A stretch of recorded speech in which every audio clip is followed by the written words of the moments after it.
Hello. आप देख रहे हैं द क्रिमिनल इमेजिनेशन। ये एक ऐसा चैनल है जहां मैं अपराध को सिर्फ कहानी की तरह नहीं बल्कि एक सोच की तरह समझाने की कोशिश करूंगी। हर कहानी में, चाहे वो पुरानी हो या नई, कुछ न कुछ छुपा होता है। सच, झूठ और उनके बीच का धुंधला हिस्सा। इस सीरीज में हम देखेंगे कि कैसे इंडियन कहानियों ने हमें सिखाया कि अपराध क्या है और न्याय कैसा दिखता है, और शायद कहाँ हम गलत समझ बैठे। और अगर आपको ऐसी कहानियाँ पसंद है जो सिर्फ बताती ही नहीं सोचने पर मजबूर करती हैं, तो ये वीडियो को लाइक करें, चैनल को सब्सक्राइब करें और नोटिफिकेशन बेल दबाना ना भूलें। और अगर आपको वीडियो अच्छा लगे तो उसे थोड़ा हाइप भी कीजिए। चलते हैं उस कहानी की तरफ जो शायद हमने हमेशा चुनी है लेकिन कभी ठीक से समझी नहीं। जब हम क्राइम की बात करते हैं तो सबसे पहले हम सोचते हैं न्याय, और क्या अच्छा है, क्या बुरा है। कभी आपने सोचा है कि हम अच्छा और बुरा कैसे तय करते हैं? कौन हमें सिखाता है कि क्या सही है और क्या गलत? हम सोचते हैं समाज सिखाता है, परिवार सिखाता है, लेकिन सच थोड़ा और गहरा है। हमें हमारी कहानियां सिखाती हैं, और अगर हम पीछे जाएं, बहुत पीछे, तो हमें तीन बड़ी चीजें मिलती हैं: पंचतंत्र, जातक कथाएं और अर्थशास्त्र। ये सिर्फ किताबें नहीं हैं, ये हमारी सोच की जड़ है। और आज मैं थोड़ा एक अलग सा सवाल उठाना चाहती हूँ। क्या इन कहानियों ने हमें नैतिक बनाया या हमें नैतिकता से दूर भगा दिया?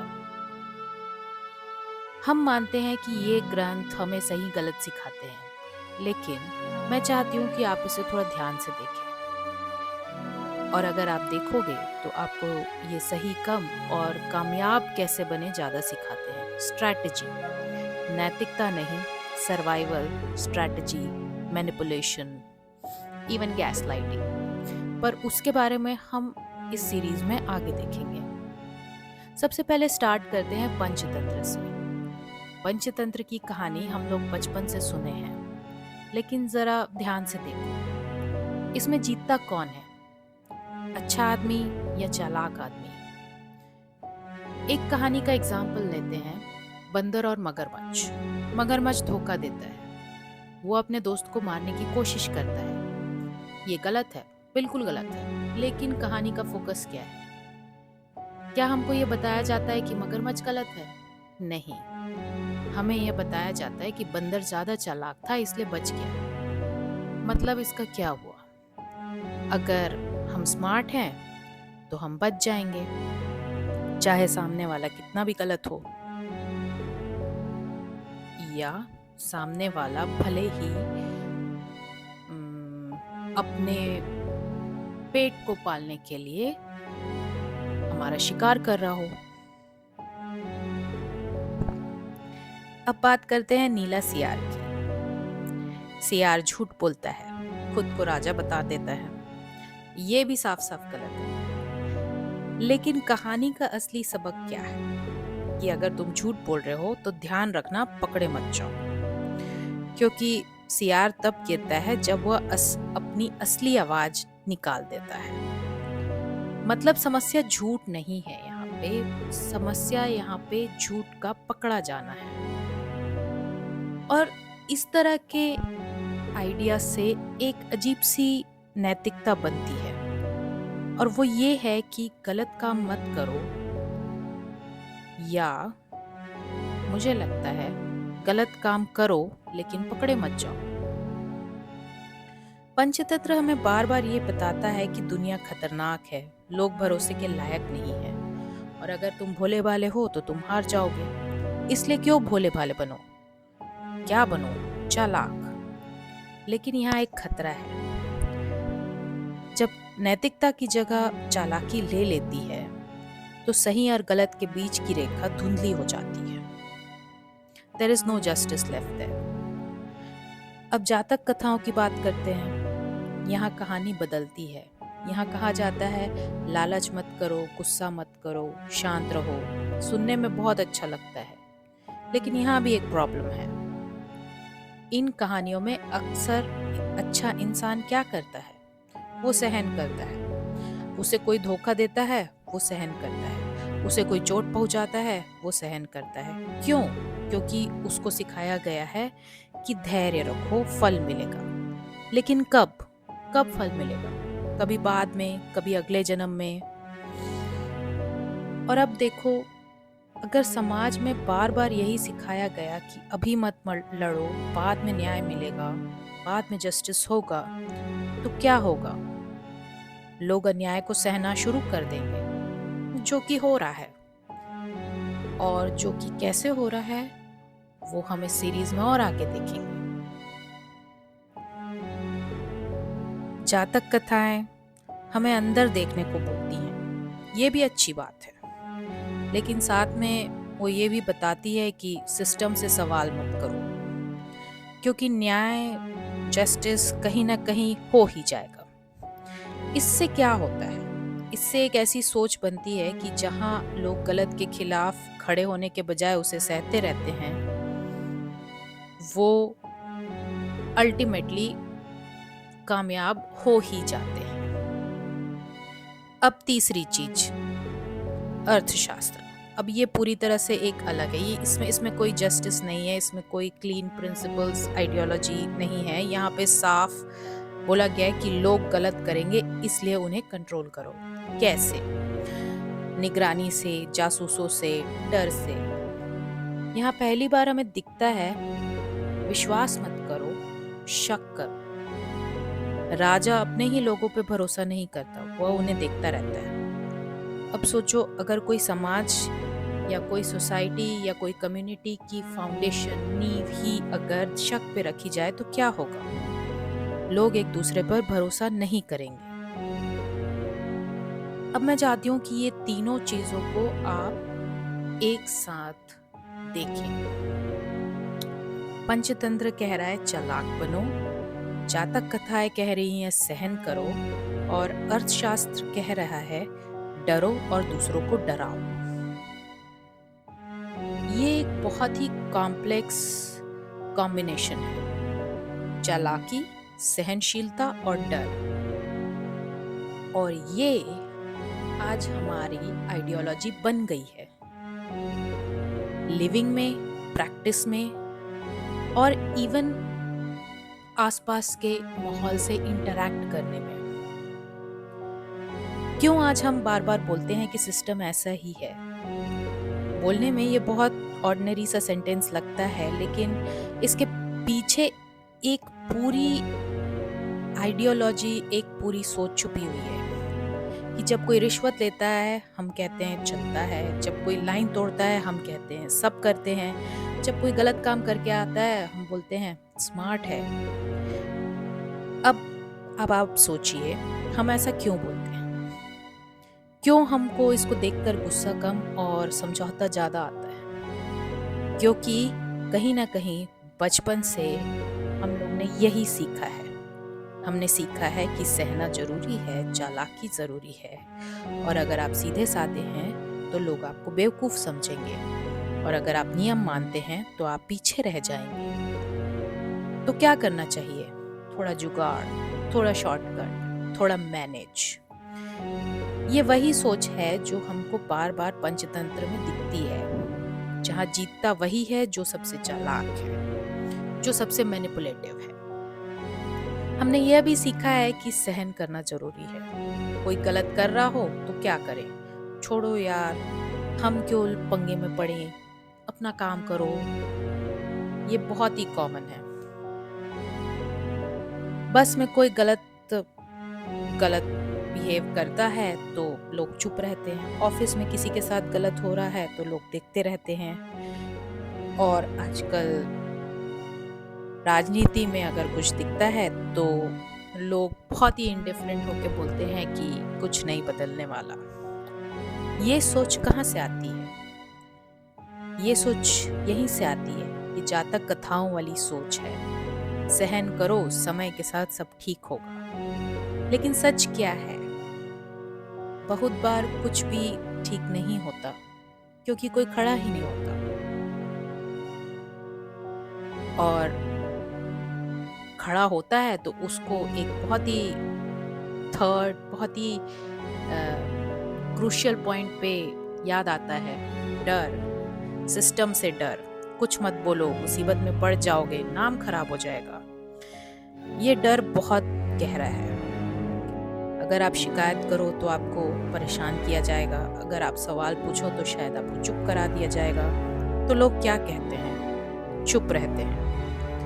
ये अर्थशास्त्र वाली सोच है, जहां राज्य सबको देख रहा है और लोग उससे डरते हैं। और अब एक नहीं, बहुत छोटे छोटे हम एग्जाम्पल्स में आपको बताती हूँ। ट्रैफिक पुलिस, कोई बिना हेलमेट पकड़ा गया, उसके पास दो रास्ते हैं, या तो वो चालान कटाए या वो 200 रुपये दे के निकल जाए। तो वो क्या करता है? अक्सर वो 200 रुपये दे के निकल जाता है और फिर कहता है सिस्टम ही ऐसा है। लेकिन सच क्या है? वो खुद ही एक सिस्टम का हिस्सा बन चुका है। अब हम चलते सरकारी दफ्तर में। आपको कोई काम जल्दी करवाना है, कोई बोलता है थोड़ा ऊपर नीचे करना पड़ेगा। आपको पता है ये गलत है, लेकिन आप क्या करते हो? आप मान जाते हो। क्यों?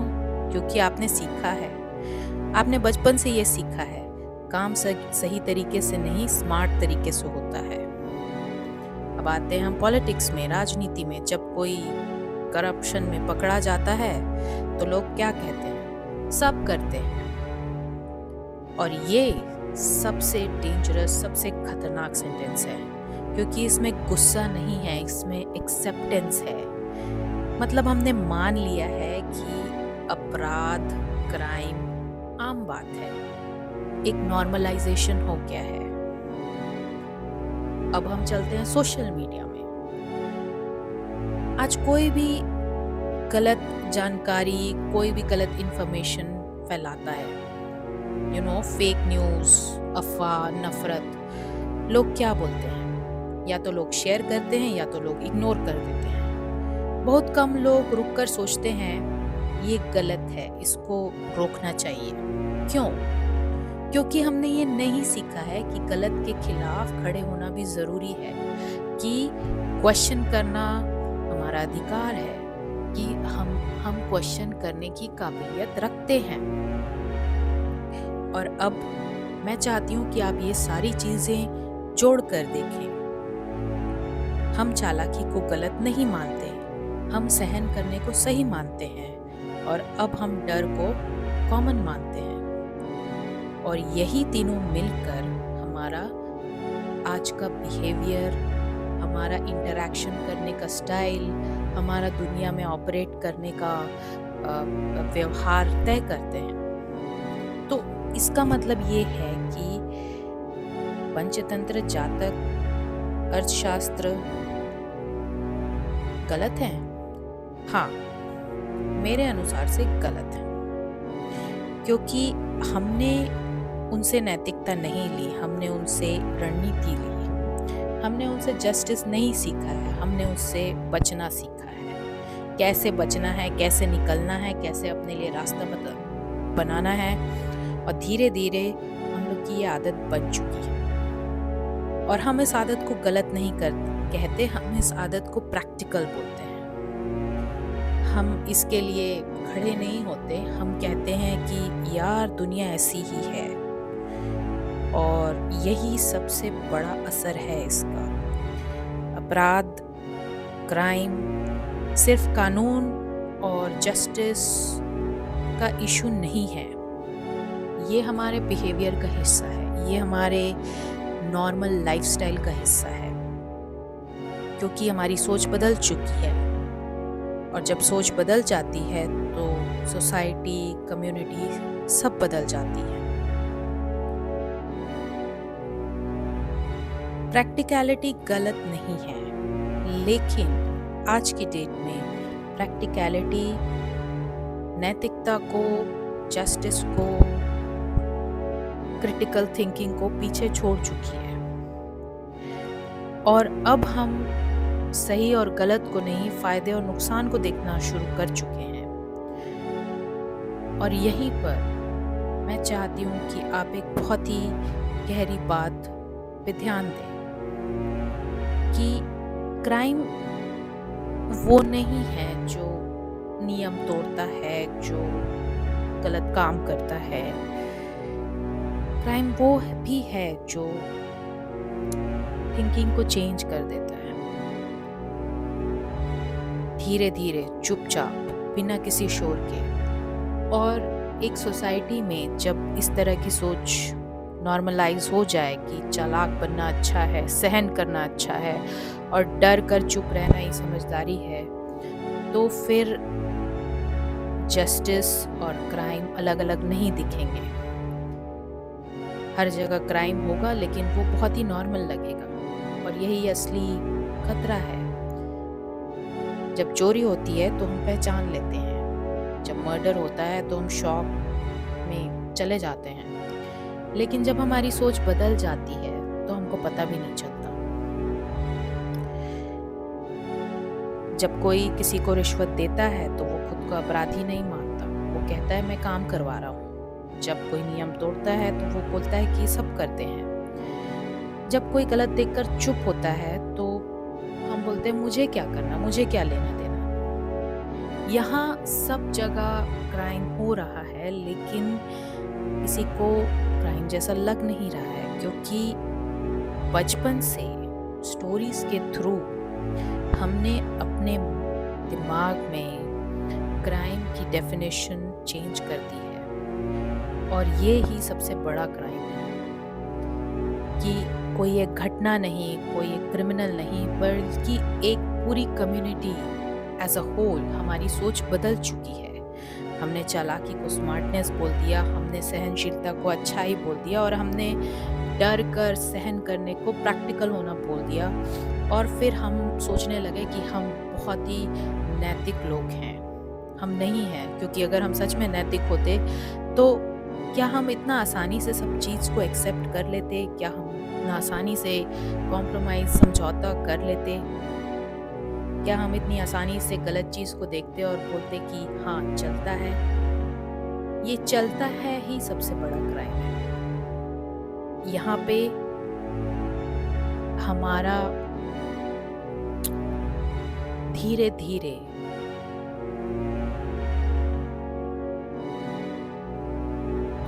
बिना आवाज के सोच डिसइंटीग्रेट हो रहा है, क्योंकि कल्चर एज अ होल सिर्फ लैंग्वेज, मंदिर या परंपरा, ट्रेडिशंस नहीं होती। कल्चर ये है कि आप गलत को देखकर क्या करते हो, क्या आप खड़े रहते हो, क्या आप चुप रहते हो। और आज हम एक ऐसी सोसाइटी में हैं जहाँ पर ज़्यादातर लोग चुप रहने लगे हैं, क्योंकि यहाँ पे हर छोटा हर बड़ा क्राइम बहुत ही नॉर्मलाइज हो गया है। और ये धीरे धीरे हुआ है कहानियों के थ्रू, सोच के थ्रू। इसलिए जब हम क्राइम फिक्शन की बात करते हैं तो हम सिर्फ कहानियों की बात नहीं कर रहे हैं, हम बात कर रहे हैं उस नज़र की जिससे हम दुनिया को देखते हैं। और असली अपराध वही है कि जब इंसान गलत करता है, वो नहीं, बल्कि जब इंसान गलत को गलत समझना छोड़ देता है। और यहाँ से असली क्राइम स्टोरी शुरू होती है।